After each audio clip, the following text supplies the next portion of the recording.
باللہ من الشیطان الرجیم بسم اللہ الرحمن الرحیم السلام علیکم ورحمۃ اللہ وبرکاتہ۔ بچوں کے رمضان کی دوسری ایپیسوڈ میں ہم سب کو خوش آمدید کہتے ہیں۔ امید کرتے ہیں آپ سب خیریت سے ہوں گے، دیکھنے والے بھی اور یہاں موجود بیٹھے۔ اللہ پاک ان بابرکت سعادتوں میں ہمیں زیادہ سے زیادہ نیکیاں سمیٹنے کا موقع دے، اور انشاءاللہ ہم اپنے پروگرام کا باقاعدہ آغاز کرتے ہیں تلاوت قرآن پاک سے۔ تو میں بلا تاخیر آپ سے کہوں گی کہ آپ قرآن پاک کی تلاوت شروع کریں۔ اعوذ باللہ من الشیطان الرجیم، بسم اللہ الرحمن الرحیم۔ وَإِلَىٰ عَادٍ أَخَاهُمْ هُودًا قَالَ يَا قَوْمِ اعْبُدُوا اللَّهَ مَا لَكُم مِّنْ إِلَٰهٍ غَيْرُهُ إِنْ أَنتُمْ إِلَّا مُفْتَرُونَ۔ يَا قَوْمِ لَا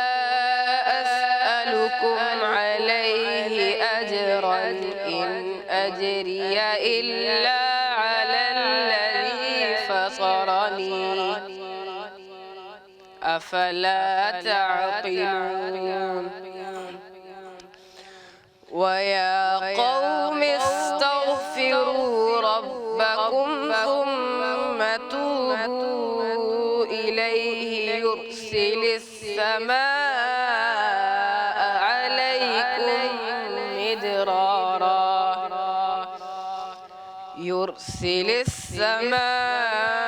عَلَيْكُمْ مِدْرَارًا وَيَزِدْكُمْ قُوَّةً إِلَىٰ قُوَّتِكُمْ وَلَا تَتَوَلَّوْا مُجْرِمِينَ۔ قَالُوا يَا هُودُ مَا جِئْتَنَا بِبَيِّنَةٍ وَمَا نَحْنُ بِتَارِكِي آلِهَتِنَا عَن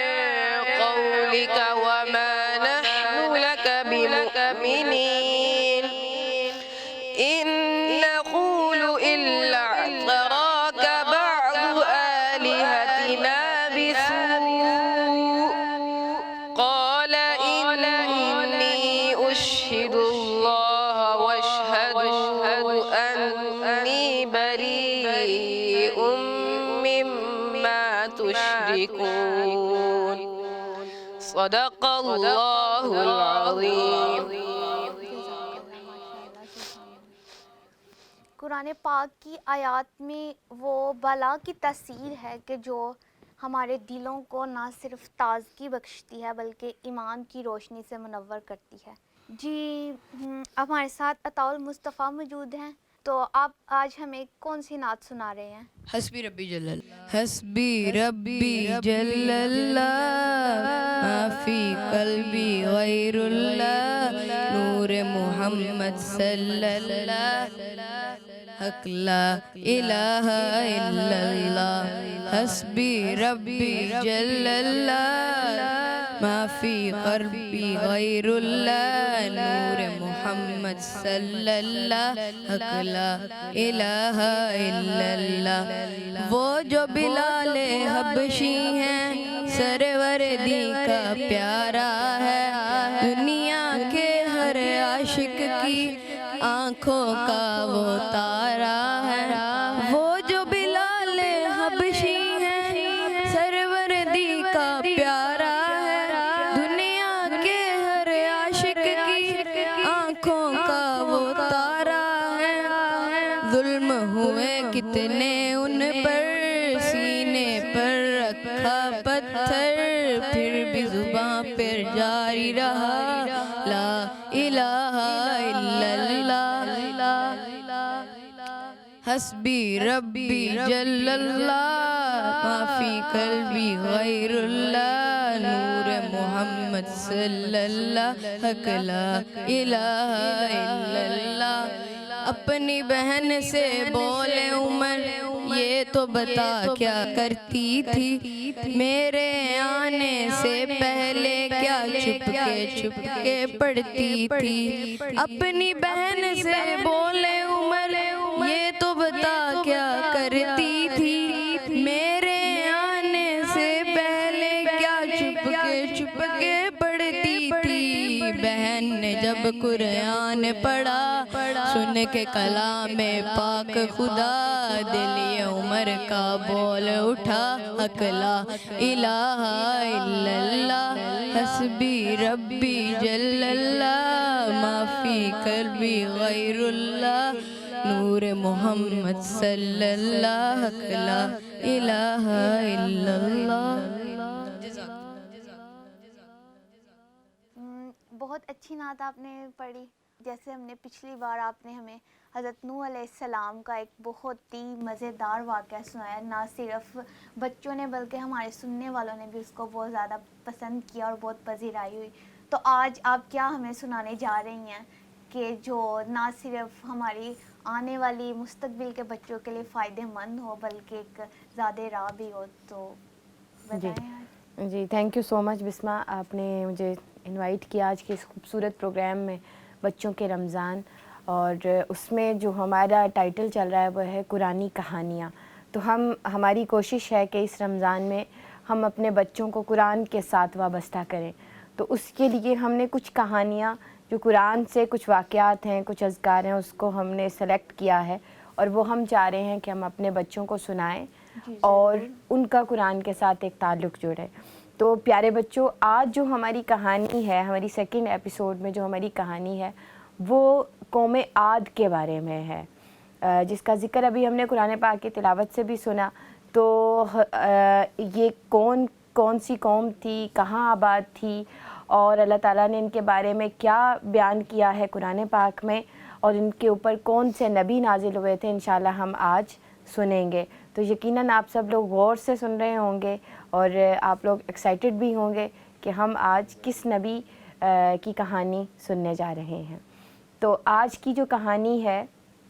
وہ قوم عاد کے بارے میں ہے, اور قوم عاد جو پرانا یمن تھا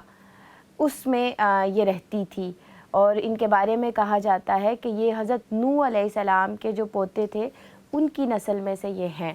تو بہت یعنی پرانے لوگوں میں سے پرانی قوم ہے یہ, اور یہ قوم جو تھی ان کے بارے میں بہت ساری چیزیں جو اللہ پاک نے قرآن پاک میں بھی بتائی ہیں اور وہ بڑی اہم ہیں. یعنی اس دور میں یہ قوم تب بھی بہت ترقی یافتہ تھی, اور ان کی جو سب سے بڑی مثال ہے جو دی جاتی ہے وہ یہ ہے کہ یہ جو یعنی بہت بڑی بڑی اور بلند عمارتیں بناتی تھیں اس دور میں بھی. یعنی جہاں ان کو ایون کہ جو پہاڑ ہوتا تھا, پہاڑوں کے اوپر یہ بڑے بڑے محل بناتے تھے اور بڑے بڑے گھر بناتے تھے, اور اس میں یعنی کہ یہ بیچ میں جیسے ہوتے ہیں نا کہ سوئمنگ پولز بناتے تھے. یعنی کہ ان کا جو آرکیٹیکٹ تھا وہ بہت زبردست تھا, اور یعنی اللہ پاک نے ان کو یہ خوبی عطا کی تھی, اور وہ بڑے بڑے مکانات بناتے تھے. اور اس وقت کے یا اس دور میں یہ بہت ترقی یافتہ قوم تھی. بہت انٹرسٹنگ بات ہے کہ جی اس دور میں بھی لوگ جی بالکل اتنے زیادہ یعنی کہ وہ محنتی تھے, اور اتنا مطلب اس دور میں بھی وہ اتنے ماڈرن تھے, اور انہوں نے عمارتیں بنائی ہوئی تھیں اور مطلب بالکل بلڈنگز کے ساتھ. ہاں جی, اس کا ذکر قرآن پاک میں ملتا ہے کہ یہ قوم بہت زیادہ ترقی یافتہ تھی, اور انہوں نے بہت خوبصورت محلات بنائے ہوئے تھے جن کا ذکر بھی قرآن پاک میں ملتا ہے. تو لیکن کیا ہوتا ہے کہ جب جیسے جیسے انسان کے پاس وسائل آتے ہیں, ترقی کرتا ہے, تو انسان کو خود پر ایک فخر ہونے لگ جاتا ہے, اور وہ سمجھتا ہے کہ شاید یہ جو سب کچھ ملا ہے یہ اس کی خود کی چیز ہے, اور یہ اللہ پاک کا یا کسی کا اس میں عمل دخل نہیں ہے, اور یہ طاقت میری وجہ سے مجھے ملی ہے, یہ جو اتنی عقل مجھے اس پتھر کو تراش کے گھر بنانے کی ہے یہ مجھے اللہ پاک نے نہیں دی, بلکہ یہ میرے اندر خود سے آ گئی نا. وہ جو تفاخر تھا اور جو فخر تھا اس کے اندر, وہی بیسیکلی اس کو بربادی کی طرف لے جاتا ہے. تو اس قوم میں بھی یہ فخر اور تکبر آتا گیا، اور انہوں نے کہا کہ ہمیں اللہ کو تو وہ نہیں مانتے تھے، اور وہ سمجھتے تھے کہ ہمیں جو کچھ ملا ہے یہ ہمارے بل پوتے پر ملا ہے، اور وہ کرتے کرتے بہت زیادہ یعنی کہ یہاں تک آ گئے، تکبر میں آ گئے، اور وہی سلسلہ چل نکلا کہ جو بیچارے غریب تھے، جو کمزور تھے، ان کو وہ کسی کھاتے، وہ سمجھتے تھے کہ شاید اگر ان کے اوپر اللہ تعالیٰ مہربان ہوتا تو وہ ان کو بھی دے دیتا، تو ہم پہ مہربان ہے، ہمیں دیا ہے تو ہم کیوں دیں، اپنی چیزوں میں سے ہم ان کو کیوں دیں۔ تو پھر اللہ پاک نے جب دیکھا کہ یہ قوم جو ہے وہ بھٹک گئی ہے اپنے راستے سے، تو پھر کیا ہوا کہ اللہ پاک نے اپنے نبی علیہ السلام حضرت ہود علیہ السلام کو اتارا ان کے اوپر نبی کے طور پر، اور حضرت ہود علیہ السلام نے ان کو بتانا شروع کیا، اللہ کا پیغام دینا شروع کیا کہ آپ کسی بھی اور کو شریک نہ ٹھہراؤ، اور اللہ ہی کو اپنا سب کچھ مانو، اور وہی مالک اور خالق ہے۔ اگر وہ آپ کو یہ فن عطا نہ کرتا تو آپ کبھی بھی یہ سب کچھ نہ بنا پاتے، لیکن کیونکہ فخر اور تکبر نے اور غرور نے ان کو اس حد تک کر دیا ہوا تھا کہ وہ ان کی بات کو سننے کے لیے تیار ہی نہیں ہوتے تھے، اور وہ کیا کرتے کہ وہ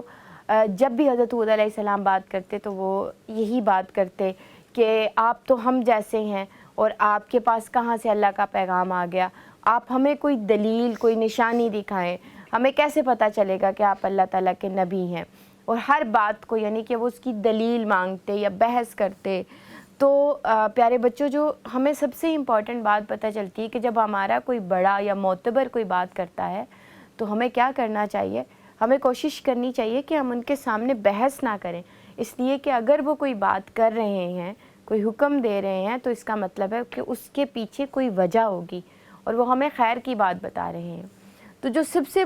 یعنی کہ بھٹک جانے والوں کی یا تباہ ہونے والی جو قومیں ہیں، ان کی سب سے بڑی برائی کیا تھی کہ وہ بات کو مانتے نہیں تھے،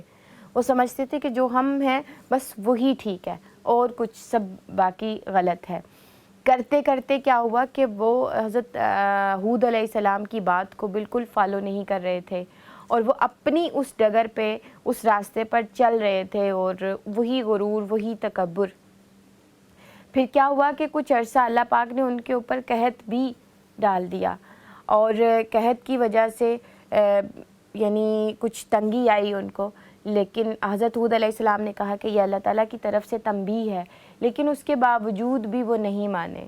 اور پھر کیا ہوا کہ پھر ایک آندھی جو تھی، اس یعنی اتنی تیز جب آندھی آئی، شروع میں آندھی آئی تو وہ سمجھے کہ اب تو آندھی آ رہی ہے، بارش آئے گی تو ہمارے جو کھیت جو بالکل ویران ہوئے ہیں تو وہ پھر سے ہو جائیں گے، تو وہ حضرت ہود علیہ السلام کا مذاق اڑانے لگ گئے کہ تم تو کہتے تھے کہ اللہ کا عذاب آئے گا، تو ہمارے لیے تو آندھی آ گئی ہے اور بارش آئے گی، اور ہمارا تو پھر ٹھیک ہو جائے گا سب کچھ۔ لیکن ان کو نہیں خبر تھی کہ وہ جو آندھی تھی وہ دراصل اللہ کا عذاب تھی، اور آپ کو پتہ ہے کہ وہ تقریباً 8 دن اور 7 راتیں وہ مسلسل آندھی چلتی رہی۔ وہ اتنی تیز آندھی تھی کہ اس نے وہ جو ان کے محلات تھے، جو ان کے گھر تھے، ان کے کھیت تھے، اور ان کو سمیت سب کو بالکل تباہ کر دیا۔ اور وہ لوگ جو نیک تھے، جو ہود علیہ السلام کے ماننے والے تھے، جو اللہ تعالیٰ کی عبادت کرنے والے تھے، نیک لوگوں کو اللہ پاک نے بچا لیا، اور جو نافرمان تھے، جو کافر تھے، اللہ پاک نے ان کو عذاب میں مبتلا کر دیا، کیونکہ اللہ پاک کسی بھی انسان کو ایک حد تک مہلت دیتا ہے، اور پھر جب وہ اپنی نافرمانی سے باز نہیں آتا اور اللہ کے حکم کو نہیں مانتا تو پھر قوم عاد کی طرح آہستہ آہستہ آہستہ آہستہ پھر وہ صبر کا پیمانہ جب ختم ہو جاتا ہے، جب ان کی مدت ختم ہو جاتی ہے تو پھر اللہ پاک ان کو عذاب دیتا ہے، اور پھر ان کے کیے کی سزا ان کو دی جاتی ہے، جیسے کہ قوم عاد کو دی گئی۔ اور قرآن پاک میں یہاں تک فرمایا گیا ہے کہ جب یعنی ان کے اوپر جب آندھی آتی رہی اور ان کے گھر تباہ ہو گئے، یعنی آپ امیجن کریں کہ ایک شہر کوئی بہت بڑا، جیسے امریکہ آپ لگا لیں کہ اس ٹائم جو پوری دنیا میں ایک سپر پاور ہے، اس کا یعنی کوئی بڑا شہر، واشنگٹن لگا لیں، جن کی بڑی بڑی عمارتیں ہیں، اور اس طرح سے آپ سوچیں کہ اللہ پاک نے وہ عذاب ایسے دیا کہ